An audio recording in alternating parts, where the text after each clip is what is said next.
अस्सलाम वालेकुम बच्चों, आज हम सीखेंगे जानवरों के नाम। ये है बंदर, शेर, चीता, चे से चीता, हाथी, ये है लोमड़ी, सांप, सीन से सांप, मगरमच्छ, मीम से मगरमच्छ, ज़राफ़ा, ज़राफ़े की गर्दन लंबी, कैंगरू, कैंगरू लगाता है लंबी छलांगें, ऊंट,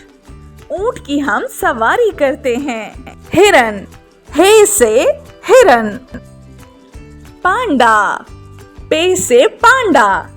रीछ, रे से रीछ, मोर, मोर के पंख बहुत ही प्यारे, ज़ेब्रा, जे से ज़ेब्रा, भैंसा, मेरे साथ पढ़िए भैंसा, भेड़िया, भे से भेड़िया, गीदड़,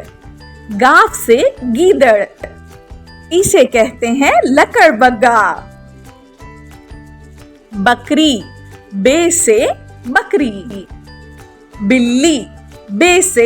बिल्ली, घोड़ा,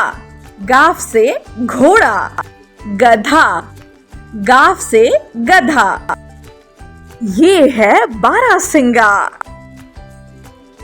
बैल, बे से बैल,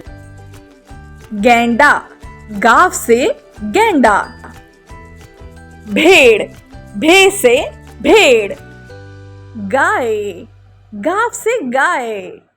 बिनमानस, ये है बिनमानस। उम्मीद है आपको जानवरों के नाम सीखने में आसानी रही होगी।